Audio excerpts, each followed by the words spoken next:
Medidas del Gobierno Nacional, el ministro Duhovne, bueno, por demás analizado después de algunos días de estos anuncios, inclusive lo hablamos en este programa hace un momento con Alberto Cale, pero vamos a pararnos desde lo económico en otro lugar. Y vamos a hablar del Fondo Monetario Internacional. Juan Carlos de Careza, gracias por haber venido. No, gracias Jorge, como siempre. A ver, rápidamente... Fondo Monetario, otro tema. Otro tema grande. ¿Cómo nace? Nace ahí en el año 1944, en Bretton Woods. Previo a la terminación de la Segunda Guerra Mundial, lo hacen los países que están ganando la guerra.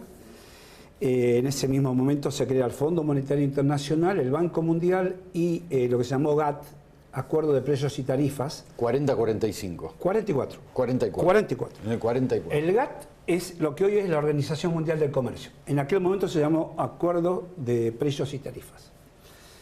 ¿Para qué estaba hecho el Fondo Monetario Internacional? Como se había hecho una convertibilidad de todas las monedas de Europa al dólar y del dólar al oro, 35 gramos de oro eran equivalentes a un dólar. A un dólar. Y todas las monedas se intercambiaban con el dólar. El Fondo Monetario estaba para evitar que los países, por su dinámica económica, caigan en déficits de cuenta corriente. Es decir, que les salgan más dólares de los que le entran en el país. Un país que se desbalanceaba entre lo que importaba y lo que exportaba, y le faltaban dólares, ¿quién lo ponía? El Fondo Monetario, y estabilizaba. Era una herramienta para estabilizar lo que se llama balanza de pagos. Balanza de pagos. Todo lo que entra en un país y todo lo que sale. En el país de moneda internacional, que era el dólar. Después fue cambiando, digamos, empezó a cambiar su esquema de participación. Su objetivo. Su objetivo original, que era esa, el Banco Mundial. ¿Para qué lo habían hecho? Para tener una entidad de altísimo nivel financiero y poder financiar las obras de infraestructura que había perdido Europa por la guerra y también para los demás países en desarrollo. Porque tenía créditos a larguísimo plazo con tasas muy bajas. Había que reconstruir el mundo. Por eso, del 44 al 75, del 45 al 75, cuando se produce la gran problemática en la Guerra de los 7 días y el alza del petróleo, que comienza con una hiperinflación en el 75 y termina con el cambio del régimen capitalista, se llaman los 30 años de oro, donde el régimen capitalista avanzó, progresó, hizo progresar a las sociedades y tuvimos estados de beneficencia. Estados que atendían la salud, la educación. Fueron los 30 años gloriosos. En la historia económica se lo conocen como los 30 años gloriosos, de 1945 a 1975. Ahora, ¿qué hace el Fondo Monetario Internacional hoy? Nada. Cuando un país va al fondo, le aplica el mismo sistema de corrección económica, no importa qué país sea. O sea, es un esquema. Es un esquema. Te aplico... Una plantilla, diríamos. Exactamente. Una plantilla. Una plantilla. Lo hizo en Europa. Cuando entraron en crisis 4 países, Grecia, Italia, España y Portugal, aplicó la misma plantilla, como vos decís, para los 4 países. Ahora, no se puede ser así, porque cada país tiene su realidad económica. Es posible que vos apliques un esquema para un país que no tiene nada que ver con otro. Portugal se abrió del tema un poco y fue saliendo de una otra manera. Grecia quedó atrapado en eso, porque Grecia no produce nada, en realidad no produce nada. Es todo turismo. Es todo turismo. No es lo mismo que Portugal, no es lo mismo que Italia, y España hasta por ahí nomás, porque España también tiene muchos servicios y la producción más o menos. Entonces, yo buscando la crítica a este mecanismo, la verdad que uno siempre, más que un economista perceptivo, soy un economista investigador, yo encontré lo que escribió el jefe de economistas del Fondo Monetario Internacional, a ver si estamos de acuerdo. No un becario, no un hombre del Partido Revolucionario Trotskista. No.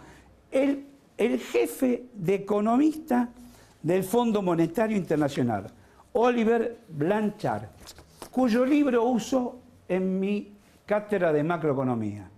Yo, la verdad que con este tema del Fondo Monetario, uno vuelve hacia atrás las cosas, ¿no? Claro. Mira lo que escribió. A ver.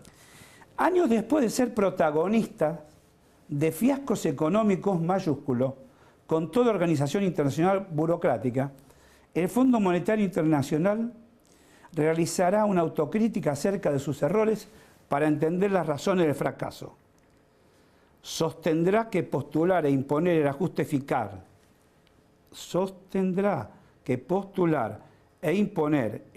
fiscal, para conseguir el déficit primario cero fue exagerado. O sea que y reconocerá, le están diciendo, que se equivocó una vez más. Admitirá, como ya lo hizo en países europeos, castigado con la autoridad, Irlanda, Portugal, España y Grecia, que los desmesurados recortes de gasto público y suba de impuestos, en lugar de derrotar la recesión, la profundizan. ¿Cómo sigue, Juan Carlos? Dos de sus economistas más importantes, Oliver Blanchard y Daniel Lake, que eran los conductores en ese momento, Blanchard era el jefe de economistas, escribieron un documento, Errores en las previsiones de crecimiento y multiplicadores fiscales. Es lo que escribieron. El estudio evaluó el efecto de la disminución del gasto y el alza de impuestos en la actividad económica. Dijeron, ¿qué aplicamos siempre? Bajen el gasto, suban los impuestos. A cualquiera. Desde Haití hasta Estados Unidos se lo aplican. La idea del multiplicador consiste en estimar cuándo de un peso gastado impacta en forma incremental en el crecimiento económico. Cada peso que se gasta se multiplica.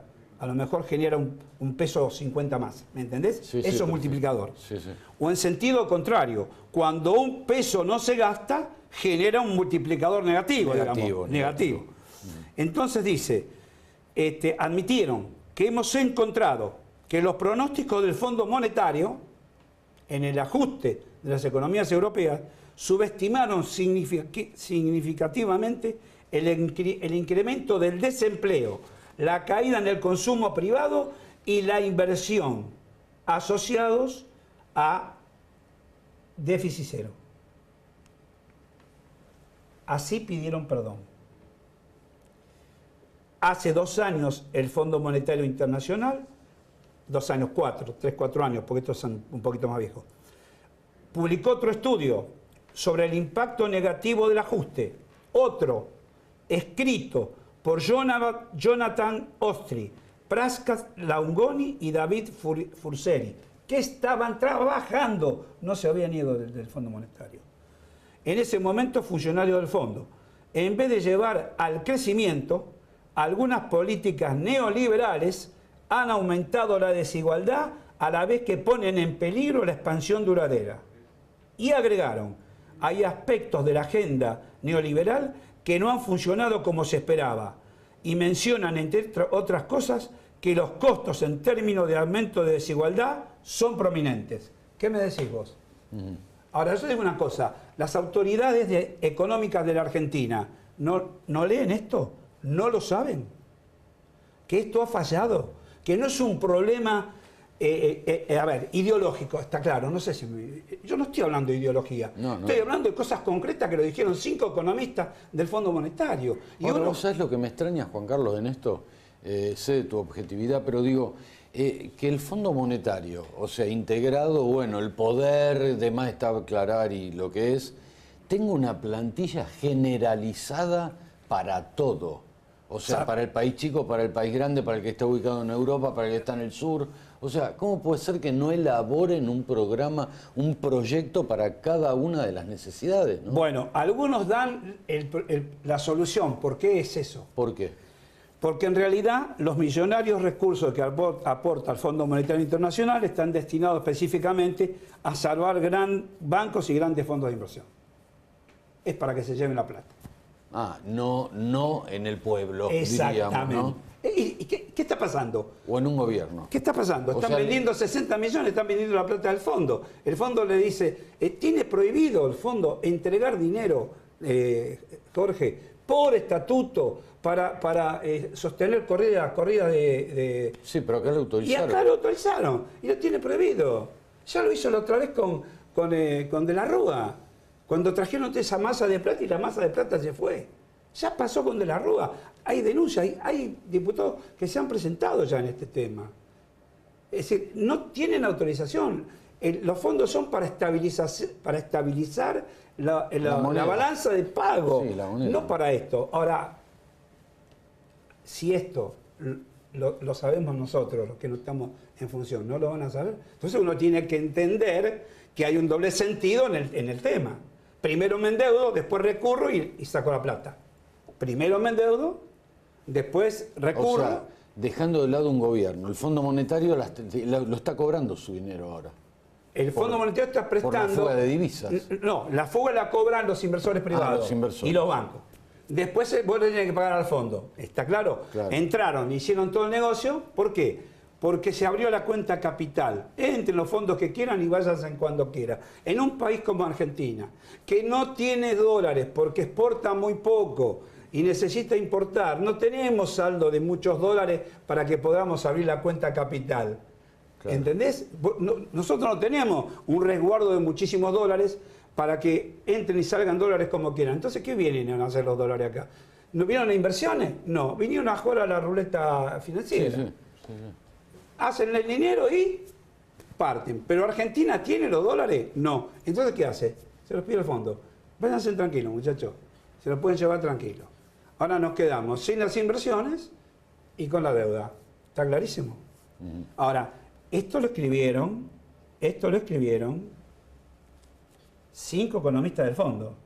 Porque si esto lo hubiera escrito economistas de la izquierda, economistas del keynesianismo, hubieran dicho, no, lo que pasa es que hay ideología, no sé si me entendés. Sí, pero esto no es ideología. Esto es concreto, es real. Entonces, hay un problema gravísimo en, fíjate, las tonterías que escuchamos nosotros en los medios de comunicación. Y cómo esto demuestra que hay economistas que están al servicio de. No tienen independencia de criterio. Mira, si me permitís... Nos queda un minuto. ¿Te queda un minuto? Dale. Termino rápido. Acá dice que el problema de la inflación comenzó con los déficits hace 70 años, ¿no? Entonces yo, como tengo libros de hace mucho tiempo y soy un investigador económico, encontré este libro, Liberalismo y Estructuralismo, Ricardo Ferrucci, editorial Tesis, segunda edición, 1989. Hace un análisis de los déficits fiscales desde el año 45 en adelante. Resulta que en el 45 tuvimos déficit, en el 46 igual, pero después, en el 47, en el 48, en el 49, en el 50, en el 51, en el 52, en el 53, en el 54, no tuvimos déficit. Y volvimos a tener déficit en el 55. Y este señor no pertenecía a este gobierno.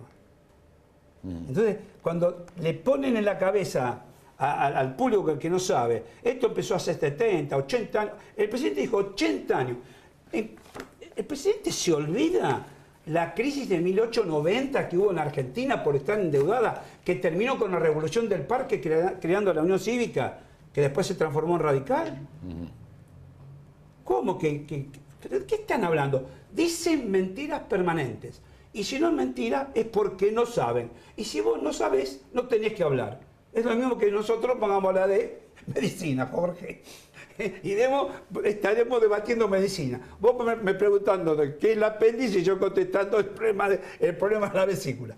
¿Entendés? Entonces, o estudian, por eso los grandes pensadores dicen que la historia, lo que pasó, es lo que sucede y es lo que viene.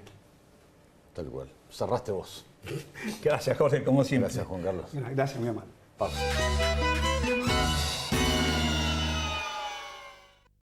Muy contentos de poder lograr detener esta casa desde donde se avanzaba con el narcotráfico, a hoy poder tener una casa de justicia, desde donde poder atender a nuestros vecinos. Vamos a trabajar como lo venimos haciendo desde Casa de Justicia con la Defensoría del Departamento Judicial de Lomas de Zamora, con el doctor Bauché y su equipo, se avanza en todo lo que tiene que ver con mediación, se toman temas de violencia de género, se hace asistencia a la víctima a través del CABAJ. Estamos en la localidad de Bursaco, que es fácil de llegar desde cualquier punto de nuestro distrito. Bueno, es un expediente, una investigación de narcotráfico donde pudimos determinar que este inmueble se utilizaba para el acopio y fraccionamiento de cocaína. Pudimos entregar en carácter de depósito judicial a la Intendencia el inmueble. Y hasta acá llegamos. Gracias por habernos acompañado. Nos reencontramos dentro de 7 días. Chau. Hasta la semana próxima.